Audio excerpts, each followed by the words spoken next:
પાટણના સિદ્ધપુરમાં શ્રીમદ ભગવદ્ ગીતાના સમર્થનમાં વિવિધ સંસ્થાઓએ પ્રાંત અધિકારીને આવેદનપત્ર આપ્યું હતું। આ સાથે સામાજિક સમરસતા એકતા મંચના નેજા હેઠળ આવેદનપત્ર આપવામાં આવ્યું હતું।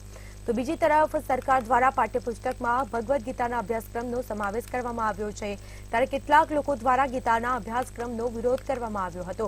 ત્યારે આ વચ્ચે પાઠ્યપુસ્તકમાં ગીતાના અભ્યાસક્રમ યથાવત રાખવા માટે પણ માંગ કરવામાં આવી હતી।